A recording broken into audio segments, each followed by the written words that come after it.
pasal dakwah, subhanallah, tidak semua faham dah dakwah itu mengajar daripada segi bahasa Melayunya. Tapi saya suka nak ambil satu definisi dakwah daripada Syekh Ali As-Sabuni. Ni ulama besar tuan-tuan, dia bagi satu definisi mudah saja. Dakwah itu apa-apa sahaja yang meninggikan agama. Islam ya'lu wala yu'la alaihi. Islam tu tinggi dan tak ada lebih tinggi. Maksudnya apa? Akak, tuan-tuan puan-puan, tak perlu jadi pencetus ummah, tak perlu jadi moderator, tak perlu jadi ustaz nak tinggikan agama. Fikir cara kita. Saya sebenarnya akak, tuan-tuan puan-puan, semalam baru rilis satu video. Maksudnya hari ini, sekarang ni pukul 10. Maksudnya video ni dah berdurasi 25 jam. Video apa ustaz? Alhamdulillah viral. Saya bukan harap apa, saya harapkan jadi pahala untuk almarhum Syed Umar Mokhtar. Video tu saya tengok kat Facebook saya sekarang, dah orang tengok 1.500.000 orang tengok. Kalau makcik belum tengok, balik ni buka Facebook, type pencetus Umar Rahman. Banyak yang tipu punya makcik page, cari yang 300.000 follower. Tengok video tu. Kenapa saya cakap tengok video tu? Sebab abang membuktikan dakwah itu bukan hanya milik eksklusif ustaz-ustaz, bukan milik semata-mata para imam, tapi dakwah itu bagaimana kita memikirkan untuk tinggikan agama. Dakwah itu kita fikirkan bagaimana nak menyumbang terhadap agama. Abang semua tahu dia ni seorang pelawak. Nama dia Syed Umar Mokhtar Al-Jufri. Dia keluarga Al-Jufri tu, sekali dengan Ustaz Syed Kadir Al-Jufri. Ni orang baik makcik, subhanallah. Dia ni ada 5 kebaikan. Saya tunjuk kat video tu, tapi saya tak cerita semua hari ni. Tapi antara kebaikan dia, subhanallah, dia suka maafkan orang lain. Dia suka maafkan orang lain makcik. Biasalah pelawak, orang suka buat lawak, lagi-lagi badan dia gemuk. Ni satu benda saya nak nasihat. Kalau nampak anak kita, anak orang pun sama juga. Anak orang pun sama juga, nasihat. Kalau nampak mereka ni mula suka kutuk fizikal, kulit hitam, badan gemuk, gigi jongang, mulut sumbing, macam-macam. Budak-budak sekarang kan dia suka buat lawak pasal fizikal orang. Jaga-jaga. Nabi tegur kepada Abu Dzar Al-Ghifari. Cerita dia macam ni. Abu Dzar ni gaduh dengan Sayyidina Bilal bin Rabah. Bilal ni siapa? Muazzin Nabi. Bilal ni makcik kulit dia hitam Afrika. Bila saya sebut hitam Afrika ni, dia bukan hitam Melayu. Hitam Melayu ni dia agak manis. Hitam Afrika manis juga, cuma dia ini hitam gelap, hitam tinta. Hitam gelap betul. Subhanallah. Berlaku gaduh. Abu Dzar terlanjur tersebut. Sebab apa? Bila tengah marah biasa terlanjur. Bila tengah marah biasa terkeluar. Tapi jaga-jaga. Kata-kata apa yang keluar pada mulut, macam mana Imam Syafi'i rahimahullah pesan, ibarat anak panah pada busuk. Lepas terlepas, tak boleh tarik balik. Susah. Dia tarik balik, kalau kena dekat dinding akan berbekas. Betul? Walaupun tarik balik ni, saya minta maaf, tapi tetap juga dinding berbekas. Jaga-jaga dengan apa yang keluar pada mulut. Sebab tu kalau marah, diam saja. Saya ada seorang kawan sini, Haji Saiful saya ni, memang orang baik lah, insyaAllah. Moga husnul khatimah juga. Biarlah dia, mana satu dia biar tak cari. Dia ni kalau marah, diam je tuan. Kalau saya tengok dia diam tu, dia tengah marah lah. Sebab kalau diam, marah, lagi selamat. Abu Dzar Al-Ghifari mengamuk. Dia kata apa? Bilal kepala hitam. Bilal kepala kismis. Kepala kismis ni kenapa Ustaz? Pernah tengok kismis makcik? Kismis kan dia kedut-kedut sikit. Jadi muka tu muka kedut, ataupun kita kata muka tak siap. Apa kata Rasulullah dengar Abu Dzar Al-Ghifari mengamuk, ataupun Abu Dzar Al-Ghifari menghina fizikal Bilal bin Rabah. Rasulullah merah padam muka. Rasulullah marah dan Rasulullah kata apa? Janganlah kalian mengulang perkataan orang-orang jahiliah. Berarti apa? Bahasa Melayu, bahasa Inggerisnya body shaming. Mengutuk fizikal itu bukan sikap orang-orang yang beriman. Itu sikap orang-orang jahiliah. Subhanallah. Jadi apa berlaku? Abang ni biasalah orang buat lawak dengan dia kan. Tapi abang buat apa? Dia suka maafkan orang. Saya pernah satu hari tu forum dengan dia. Dia ni makcik, subhanallah, macam Eliza jugalah, artis kita panggil seorang. Kalau saya seorang ceramah, insya-Allah orang tak datang. Tapi sebab ada Eliza, tengok ramai makcik, alhamdulillah. Makcik nak ambil gambar ya dengan dia. Sebelum ambil gambar dengan saya dulu makcik. Ramai orang datang sebab ada artis. Kita pun panggil artis buat program dakwah. Tapi minta maaf ni kalau ada hati-hati kat luar ni nasihat saya. Apa nasihatnya Ustaz? Kita ni dengan dakwah jangan berkira sangat bayaran. Artis susah sikit, dia biasalah, bukan dia tak berkira, tapi dia ada PA letak harga kan. Makcik ada PA letak harga, kadang-kadang yang melampau ni PA. Itulah saya kesian kat mana-mana ustaz, orang jemput PA ni letak harga melampau. Sebab tu saya sekarang ni dah tak ada PA, melainkan PA suruh lah. Tak ada PA, senang. Nak kontak saya. Senang sebab apa? Kita ni berdakwah bukan meniaga. Saya tak kisah bayaran berapa. Ni malam ni saya tak tahu bayaran berapa. Tak kisah. Bagi sikit, Alhamdulillah. Bagi banyak, Alhamdulillah. Bagi banyak, Alhamdulillah. Bagi sikit, tak datang lagi. Itu je. Bro, makcik, apa berlaku? Kita panggil artis, susah sebab bayaran. Tapi abang ni Heliza Hilmi, moga-moga semua insya-Allah sampai hayat-hayat lah. Kita susah nak cakap ni. Entah-entah nanti lepas 5 tahun saya pula berubah hati betul. Dah popular pula nanti susah. Tapi nak kata apa, insya-Allah setakat ni abang pengakhirannya baik. Bila kami jemput orang dakwah, dia tak berkira. Sebab dia tak berkira macam tu, dia baik dengan ustaz-ustaz buat program dakwah. Berlaku saya forum dengan abang. Saya tanyalah sebelum ni soalan luar pentas. Abang marah tak abang? Orang kutuk abang ni. Tak apalah ustaz, yang penting orang gembira. Tak, abang marah tak? Mestilah marah ustaz. Mestilah marah. Tapi dia maafkan, dia relakan. Sebab apa? Sebab bagi dia buat apa masuk dalam hati. Ni kelebihan orang yang suka maafkan. Makcik ada sebuah hadis yang panjang, tapi dah sempatlah ceramah. Panjang ni, tak panjang sampai saya sempat baca matan ni panjang. Cerita dia Nabi tengah duduk dalam majlis ilmu. Dia tengah duduk majlis ilmu ni, lalu seorang sahabat Nabi tak duduk majlis ilmu. Dia tak singgah majlis ilmu Nabi. Dia pergi solat. Kira orang lewat lah ni, main lewat. Sebab tu jangan sangka buruk. Tiba-tiba ada seorang baru sampai, kita pandang, tak solat jemaah. Jangan sangka buruk. Dia sampai, dia terus masuk dalam masjid. Apa berlaku? Nabi sebut, Nabi kata apa? Telah berlalu namanya ahli syurga. Sahabat Nabi yang lain semua pelik. Tak duduk majlis Nabi, ahli syurga. Dah kenapa? Jadi sahabat Nabi ni mereka nak cari kenapa dia ahli syurga. Pendekkan cerita, sahabat ni tengok dia, makannya macam orang biasa-biasa, solatnya macam orang biasa-biasa, zikirnya tak banyak macam orang biasa-biasa. Confuse sahabatnya apa lebih sahabat kita ni. Awalaku sahabat ni pergi jumpa sahabat tu, pendekkan cerita, tidur rumah dia. Malam tu dia tengok tahajud dia pun biasa-biasa. Habis tu habis musafir, habis tu habis tamu 3 hari 2 malam lagu, sahabat dia tanya pada sahabat tu, kau tahu tak kau ahli syurga? Nangis sahabatnya, aku ahli syurga. Nabi kata subhanallah. Pendekkan cerita dia tanya, wahai sahabat, apa amalan kau? Aku tak tahu amalan aku. Ahli syurga dia tak tahu amalan dia apa.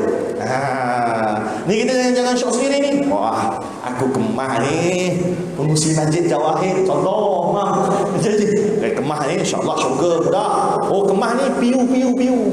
Contoh, jangan rasa kemah. Kita tak tahu apa kita punya pengakhiran. Sahabat ni tak tahu. Aku di syurga. Allah. Apa amalan kau? Tak tahu amalan mana. Sebab kita tak tahu amalan mana buat kita masuk syurga. Ada seorang Amirul Mukminin ataupun kita panggil sebagai ketua bagi Ikhwanul Muslimin. Siapa nama? Asy-Syahid Hasan Al-Banna. Dia ceramah. Habis ceramah, makcik dia susun kursi. Orang semua tahu ni Presiden Al-Ikhwan Al-Muslimin. Syekh, janganlah susun kursi biar kami buat. Apa kata Syahid Hasan Al-Banna? Aku tak tahu amalan mana yang buat aku masuk syurga. Amalan susun kursi ke amalan ceramah? Kita tak tahu ni, tak tahu. Saya tak tahu ni amalan saya ceramah ni ke ataupun amalan saya mana yang lain, kita tak tahu. Aku tak tahu, tapi mesti ada satu amalan yang kita istiqamah, amalan yang kita sentiasa buat, amalan tu kita buat selalunya sampai dia jadi jati diri kita. Saya ulang amalan tu sentiasa kita buat sampai dia dah jadi kita punya trademark. Dia dah jadi kita punya kebiasaan. Kalau kita tak buat hari tu, rasa gelisah. Nampak? Sahabat dia kata, ada satu benda aku buat, aku tak pernah tinggal. Sebelum tidur aku maafkan orang lain. Saya rasa barangkali lah abang, setiap kali dia kena dimaafkan orang lain, mungkinlah, kita tak tahu ini urusan Allah, tapi dia suka maafkan orang. Dan hari ini abang tunjuk pada kita, tuan-tuan, saya Omar Mokhtar ni tunjuk pada kita, nak dapat kebaikan pada penghujungnya, tak kisah siapa pun kita, yang penting kita suka jaga hubungan dengan manusia dan banyak buat kebaikan. Mungkin tuan-tuan kata, alah Syed Omar Mokhtar ni pelakon, pelawak, popular, kami ni boleh ke Ustaz?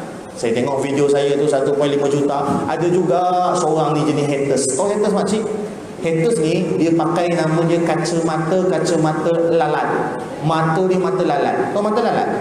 Mata lebah Nabi selalu tahu kait benda baik dengan lebah. Quran pun selalu kait benda baik dengan lebah. Sebab lebah ni walaupun perut dia keluar daripada bawah dia, tapi keluar benda baik, yakni madu. Jarang orang keluar pada bawah ni ataupun makhluk Allah keluar pada bawah ni benda baik makcik. Biasa najis, betul? Lebah keluar madu. Ini makhluk Allah yang cukup baik. Subhanallah. Pendekkan cerita, lebah ni mata dia, kalau kita ambil lebah ni, masukkan dekat mana? Masukkan dekat tong sampah, masukkan dekat pusat pemungutan sampah. Lebah takkan pergi hinggap kat sampah, takkan hinggap kat najis. Lebah gimana? Cari bunga juga. Lalat, ambil lalat makcik, masuk dalam taman bunga, masuk dalam kebun bunga. Tapi lalat takkan pergi singgah kat bunga, pergi juga kat najis. Kenapa? Mata lalat ni, walaupun orang tu baik macam mana pun, dia cari juga susah dia cari juga kasar dia cari juga buruk orang tu. Sebab apa? Mata lalat. Tengok dalam ramai-ramai orang puji abang, ada seorang kata, sebenarnya ni saya simpan print screen, lepas tu saya padam. Saya tak suka betul benda-benda buruk ni, saya padam, saya print screen. Jadi bukti memang ada orang mati buruk, mata jahat ni. Pendekkan cerita last, kata abang ni ramai orang datang sebab dia artis je. Allah, ada juga macam ni. Ni saya nak buktikan. Orang Johor seorang, orang kampung Bakar Batu. Tahu Bakar Batu? Banyak setinggan tu kan. Saya ada seorang kawan, ayah dia meninggal kat sana. Innalillahi wa inna ilaihi rajiun. Moga dia pun ngabam lapang-lapang dalam kubur. Saya pergi dia punya solat jenazah. Ada satu surau kat kampung Bakar Batu tu, surau dia tu besar juga lah tuan-tuan, penuh juga solat jenazah. Saya mula fikir, almarhum ni siapa Ini mesti orang hebat ni. Kalau tak pengurusi, bekas pengurusi ke, JKKK ke, MPKK ke, mesti orang hebat lah. Saya habis solat, saya tanya, ayah kau ni kerja apa? Kat kawan saya tu. Dia kata apa? Tukang kayu. Sebenarnya lebih tepat lagi, apa nama, kontraktor. Hai, kontraktor ramai orang macam ni, ramai kawan kan ni. Tak tahu lama, tapi insya-Allah moga-moga ni lah bukti almarhum ni orang sayang. Saya pergi tanya orang kampung, kenapa ramai sangat yang datang solat jenazah? Saya ulang, ini orang biasa, tukang kayu ataupun kita sebut kontraktor binaan, meninggal dunia, penuh surau. Pergi cek surau kampung Bakar Batu tu. Tuan-tuan tahu apa berlaku tuan-tuan? Kenapa ramai orang solat jenazah dia? Satu je.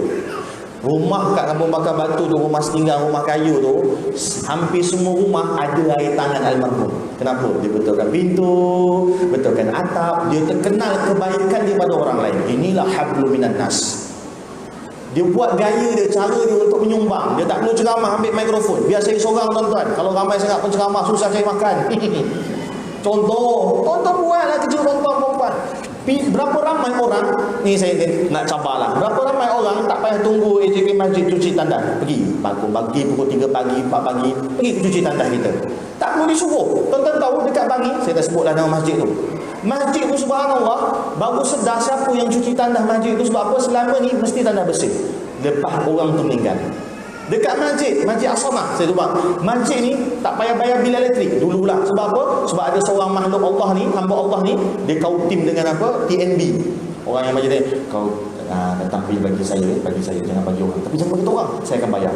Bila dia meninggal, baru tahu siapa yang bagi bayar bil elektrik TNB. Jadi apa ni dakwah Islam ja'alu wala yu'la alaih. Tinggikan Islam dengan caranya, dengan gaya kita. Wah, kalau kita doktor dengan cara doktornya, kalau kita dengan engineer dengan cara engineernya. Sebagai penutup, bila saya sebut penutup, jangan percaya, panjang lagi. Last, masih program TV dulu, mana ada program Islam ni? Betul. Program dulu-dulu ingat? Dulu kan ada apa? Akademi Fantasia. Orang sebelah sana. Menuju puncak kan. Kan program tu dulu kan? Alah, dulu. Ada rekaman. Dulu kan program tu buat orang, kita kata hanyut sikit lah. Lahor. Dulu program kamu banyak makcik. Satu je. Forum Perdana Hal Ehwal Islam. Betul? Itu je. Mak saya dulu wajibkan saya tengok. Saya ingat lagi. Dulu balik-balik kalau forum Perdana Hal Islam, Datuk Noh Gadut, orang Johor hebat tu, Dr. Masyita. Balik-balik dua orang ni. Tapi saya ingat lah, seronok lah ceramah. Kemudian apa? Barulah ada program Al-Kuliah. Betul? Ada ke program lain? Tak ada. Tahu tak kenapa? Produser, orang-orang TV tak nak buat program agama. Tuan-tuan, tak ada program agama. Sampailah ada produser-produser yang ada fikrah agama. Dia nak tinggikan agama dengan cara dia. Tu yang keluar program Imam Muda, PU Dai, walaupun ada PU masalah. Makcik saya PU Rahmat tahu, bukan PU aku. Jangan pandang macam-macam. Makcik lain macam pandang saya. Ada PU, ada Dai, ada Imam Muda. Tanyalah ustaz, tanyalah ustazah, tanyalah kami tak jawab. Macam-macam. Makcik, program agama ada sebab apa? Sebab ada produser nak buat program agama. Makcik fikir cara kita macam mana nak tinggikan agama. Ada satu surau kat Selangor, last bila saya katalah jangan percaya. Surau tu buat apa makcik? Dia panggil geng muda, panjat Bukit Broga. Panggil geng muda, panjat Gunung Ledang. Masjid kita kat Johor. Dah pergi belum tawan Gunung Ledang? Bawa anak muda tak nak dengan kuliah tuan-tuan. Tak nak dengan kuliah. Bawa naik bukit, apa berlaku? Saya join panjat Bukit Broga. Bukit Broga ni sekejap je panjat. Apa berlaku? Naik tu solat subuh ke atas, ambil wuduk cara pakai botol. Baru budak-budak tahu, boleh ambil wuduk pakai botol. Baru tahu nak cari kiblat macam mana. Jadi benda-benda ni penting. Ustaz, boleh ustaz kita solat tak pakai template card sebegitu? Jadi kita fikir cara kita. Pakcik InsyaAllah pakcik fikir cara bagaimana kita nak menyumbang. Untuk pusingan ni saya kongsi pasal dakwah dulu. Ujian insyaAllah pusingan kedua. Wallah.